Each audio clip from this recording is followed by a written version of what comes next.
کچھ بھی پسند نہیں کرتا دنیا میں، اس لیے کہ اس کی عقل پہ اس کا جنون غالب ہے. تو تمہاری عقل پہ اللہ کی محبت غالب ہو جائے. تو جب رب کی محبت غالب ہو جاتی ہے تو دنیا بے مقصد یہ ویسے ہی بے رنگ و بو ہو جاتی ہے، پھر اس کی حقیقت کھل جاتی ہے، اس کی رنگینی ختم ہو جاتی ہے. یہ ایسے ہے جیسے دیوار پہ پانی سے رنگ کر دو اور پھر اس کے بعد پانی کو بہا دو اس کے اوپر اور وہ بالکل صاف ہو جائے گا، بالکل پورا ہو جاتا ہے. پھر بس یار تو پھر وہ کہتا ہے کہ اور تو اس کا ذکر ایسے کر کے سب سے الگ تر ہو جائے، سب سے کر کے وتوکل علیہ تفصیلا. اب جب ترک تیرا مکمل ہو گیا، یعنی کہ تو نے ترک میں قدم رکھ دیا، مکمل تو تیری آخری سانس تک ہوگا وہ، لیکن تو نے اس میں قدم رکھ دیا، تو پھر وہ کہتا ہے کہ اب توکل کر. جب تو ترک پہ آ گیا ہے کیوں اب توکل کر کہ رب المشرق والمغرب لا الہ الا هو فاتخذہ وکیلا. اب تو پھر اسی کو اپنا وکیل جان لے اور بنا لے، اپنا کارساز بنا لے، جو مغرب اور مشرق کا مالک ہے. وہ مغرب و مشرق کو بھی تو کھلا رہا ہے، تو تجھے ایک کو نہیں کھلائے گا. وہ مغرب اور مشرق کی ضرورتیں پوری کر رہا ہے، تیری ایک کی نہیں کرے گا.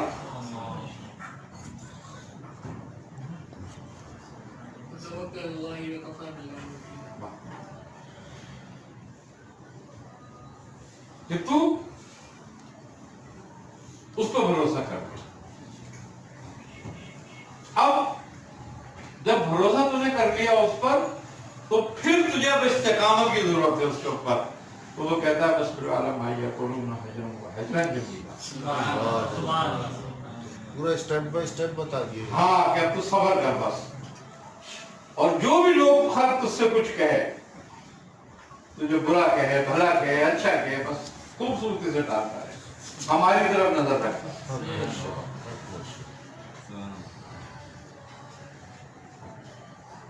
اب جب ہم اس کے قانون کو ہی نہیں تسلیم کرتے جو اس نے ہمیں اسٹیپ بائی اسٹیپ ایک ترتیب بتائی یہ دے دی ہے، جب ہم اسی پہ نہیں آتے تو ہم سلوک میں کیسے آ گئے؟